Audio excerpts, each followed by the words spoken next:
Hello everybody, this is Hammer Striker here. Today we're going to talk about deep conceal, revolver versus semi-auto. Please don't forget to check out our website. Go to our affiliates page. You'll find discount codes for things like Mantis Axe and Core belts. Link to that cool little bore light that we use for lighting up the barrels. Use those links. It will often save you money, never will cost you any additional money, and helps the channel. Thank you. And today we've chosen the Ruger lineup for this because Ruger currently is making some of the smallest, lightest semi-automatics as well as some of the smallest, lightest revolvers. So the debate of revolver versus semi-auto has kind of gone on since concealed carry was a thing. And in the earlier days, really to get a competent caliber, you almost had to go to a revolver. A lot of the small semi-autos were chambered in 22 or 25 or 32. That's not true anymore. We've got revolvers like this one. This is the LCR. This is chambered in 38 Special, the one on the table, but it's also available in 22 for range fun, 327 Federal Magnum, 357 Magnum, and 9mm. And then as far as the two pistols we've got here, we've got the original LCP II. Actually, I'm on the wrong one. This is the LCP II, and this is an evolution of the LCP in number of variations it's gone through. And it's a single stack. And then if you move over here, we've got the LCP Max, and this has joined the ranks of the various high capacity micro compacts, but it really is still a micro compact. And then of course the revolver, the pattern for revolvers has changed a little over the years. The format is pretty much what it is.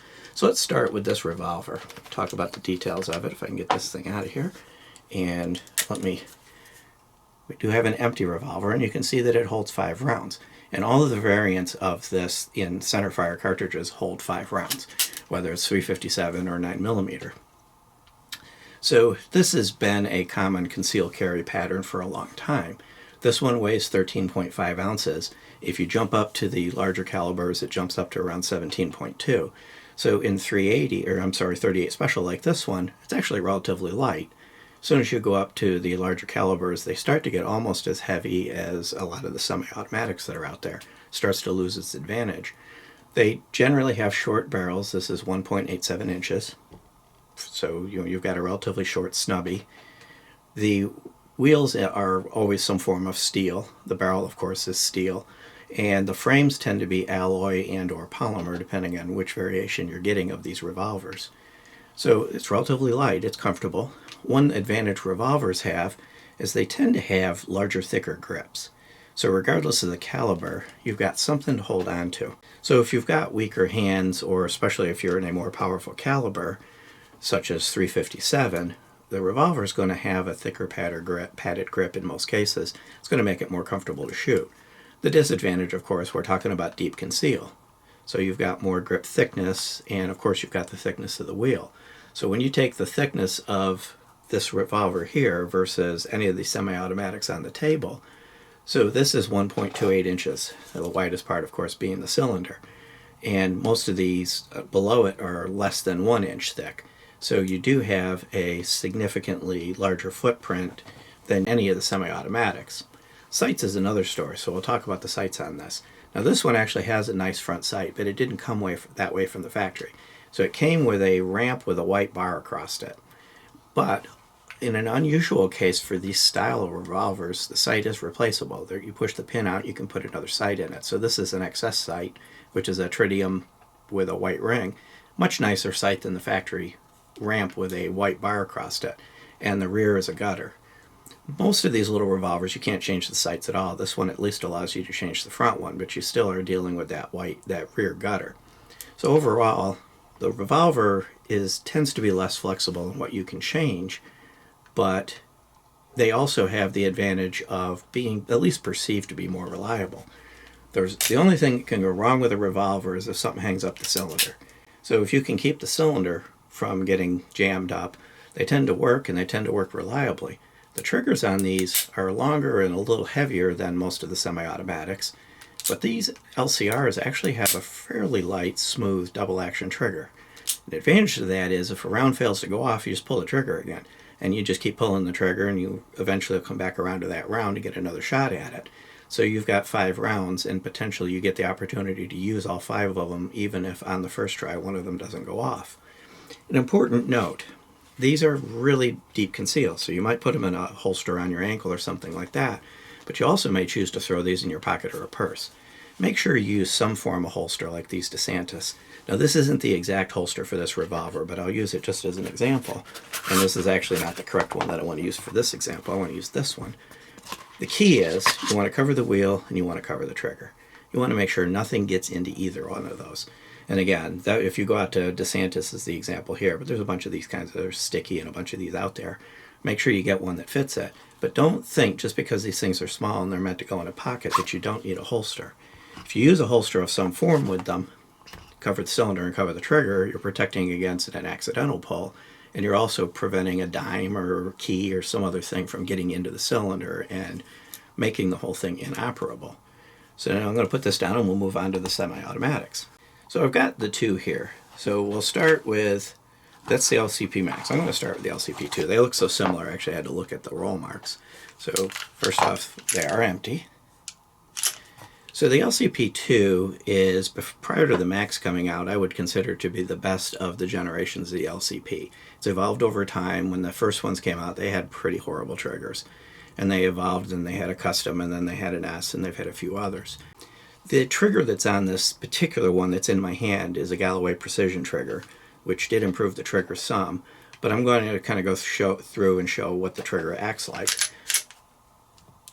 So there's minimal take-up. The Galloway improved the take-up, but even the stock trigger has minimal take-up. Kind of a heavy-ish break, and then it's a nice crisp short break.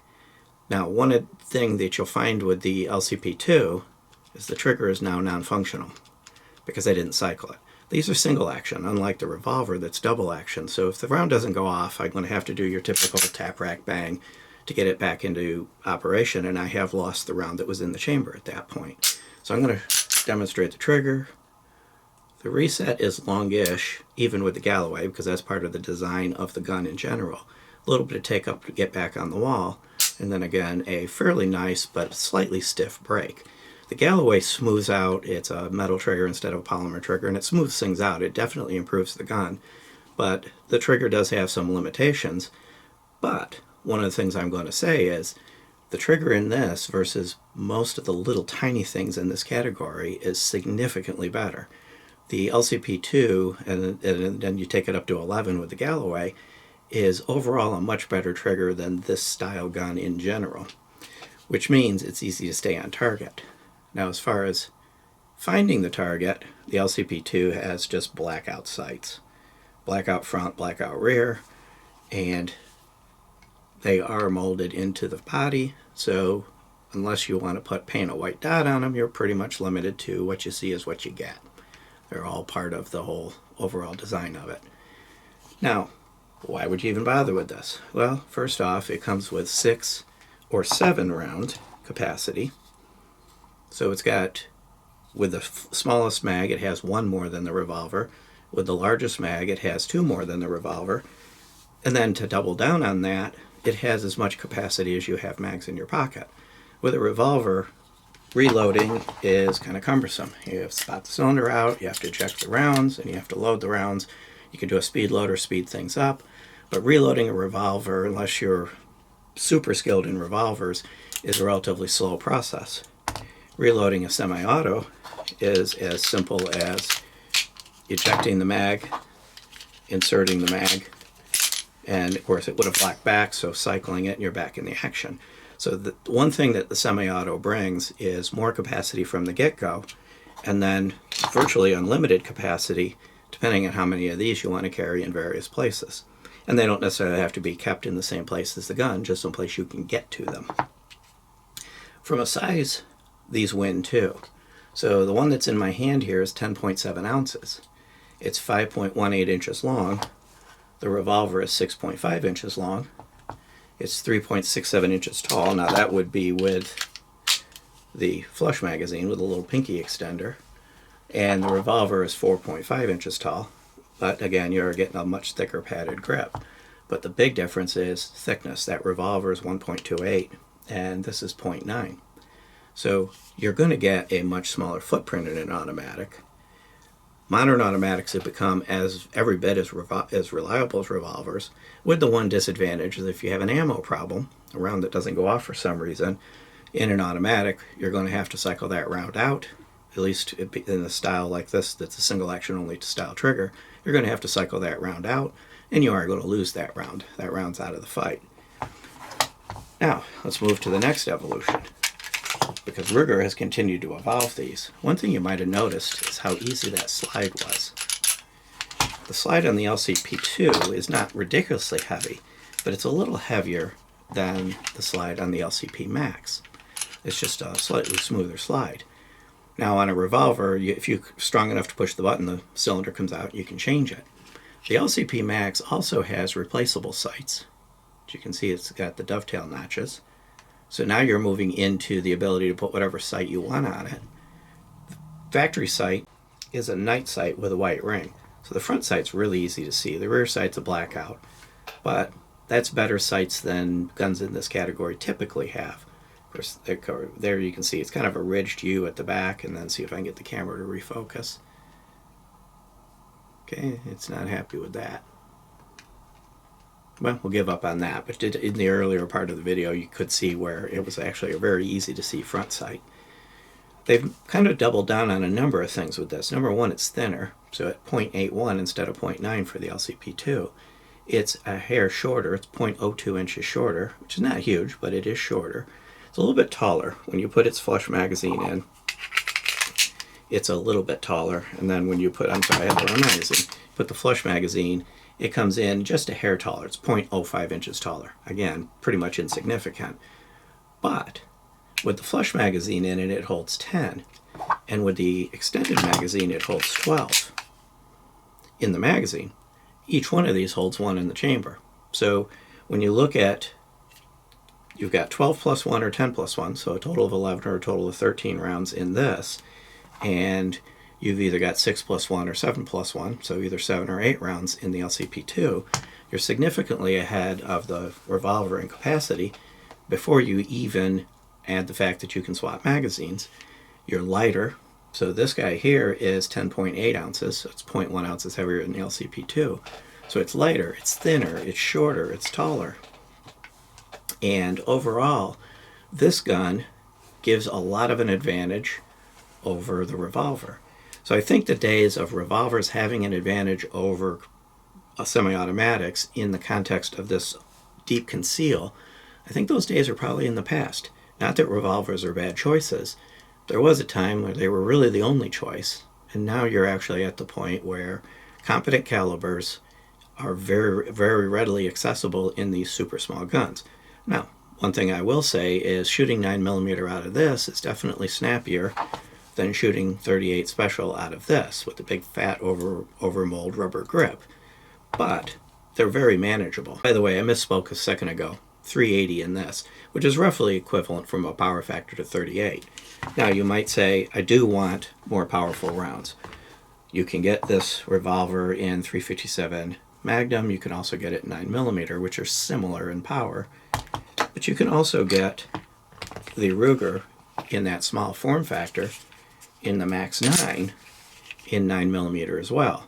You get the same 10 plus 1 and 12 plus 1 capacity in this. Now you are getting bigger and heavier, so you are up to 18.4 ounces for this. The equivalent caliber revolver to this would be 7.2, so now it's kind of flipped. The semi-automatic has actually gotten heavier than the revolver. This one is optics ready. You can put an optic on it, which when we're talking about deep conceal may not be something you're wanting to do, but that capacity's there. It does have about the same sights as the LCP Max. It's got a front sight with a ring, it's tritium, and a blackout rear. This one does happen to have a U carved into it, so you could put paint in it to make it a white U similar to the Glocks if you chose to. But as soon as you start moving upwards into the 9mm 357 territory, the advantage that the semi-automatic has in size and weight starts to fade a little bit, even though it's still thinner. Even at 0.95 inches thick, this is still thinner than that revolver. So when I look at revolver versus semi-auto for deep conceal, I'm really looking at deep conceal. So I'm looking at the smallest possible thing I can get, potentially with the smallest magazine I can get, And I can set this thing really on the palm of my hand. If I can get it to stay there, I can set this thing on the palm of my hand. And overall, that micro-compact, high-capacity world has changed the game. The only other thing that kind of interesting that comes into play is revolvers are still more complicated to make than semi-autos. They tend to be a little more expensive. So this one is $719 MSRP and $829 MSRP for the larger calibers. These go as low as $419 for the original LCP II and up to $469 for the LCP Max and then $579 for the Max 9. So the semi-autos are less expensive in every step of the way. So what I would look at is 10 years ago, if we were doing this video and looking at what was available, we'd probably land on the Revolver. That's going to be your best choice in a competent caliber in deep conceal. But years have gone by, and we are now moving to these little semi-automatics with the high-capacity magazines for the size are really what I would say have taken over the world. So if you're looking for deep conceal, look at either the Rugers, and there's a couple others out there, but the Rugers seem to be consistently the smallest of these in a real, legitimate, competent caliber. And by the way, 380 is, with the modern bullet technology and the modern powder technology, actually a very good round. And one caveat too, there are a few that are smaller than even these, like the Car P380 series, but they still have the lower capacity. So they're still 6-7 rounds as opposed to getting into the 10-12 round category.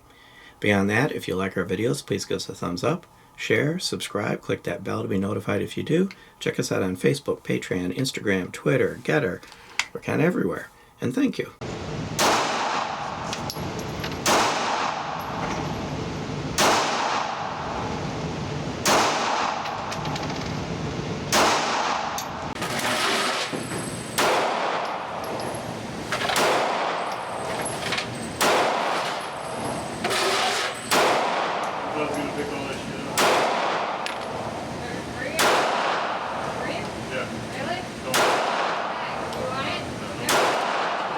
I usually pick everything up.